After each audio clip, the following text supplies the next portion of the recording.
પાટણના વાહેદપુરા ગામે તળાવ ફાટવાની ઘટના બાદ પૂરનું પાણી અચાનક ગામમાં ઘૂસી ગયું, જેના કારણે અનેક ઘર એ પાણીમાં ગરકાવ છે, જેને લઈ અને લોકો ભારે હાલાકીનો સામનો કરે છે। ઘરોમાં પાણી ઘૂસી જવાથી અનેક લોકો અંદર જ ફસાઈ ગયા।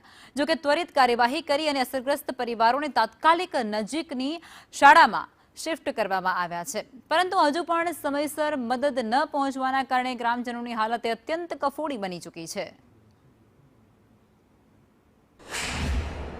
અમી તાલુકાનું વાહેદપુરા ગામ છે, ત્યાં વાહેદપુરા ગામ પહોંચે છે। વાહેદપુરા ગામની બાજુમાં આવેલ એક તળાવ હતું।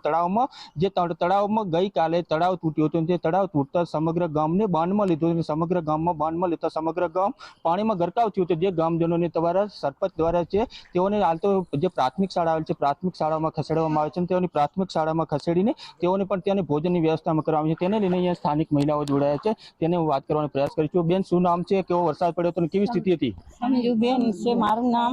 મને વરસાદ બહુ પડ્યો છે। અમારા ઘરમાં પાણી ઘૂસી ગયા છે, ગોદડા ને બધું પલળી ગયું છે। લાકડા બાકડાની વ્યવસ્થા નહીં, ખાવા પીવાની વ્યવસ્થા નહીં, બાજરો બધો પલળી ગયો છે। અમારી માંગણી સહાય મળે અમને, અમારા ગટર મુકાવી છે ને પાણી નો હોય ગટર મુકાવી પાણીની સહાયતા કરે। બહુ વરસાદ વરસો છે અમારા ગામમાં અને ગામનો તળાવ તૂટ્યું છે। અમારા છોકરાને નુકસાન છે બહુ એમ। મારા છોકરા અત્યારે નિસારે બેઠા છે। 2 દિયાથી અમને ખાવાનું મળે છે છોકરાને। હા, નિસારેથી મળે છે અમને।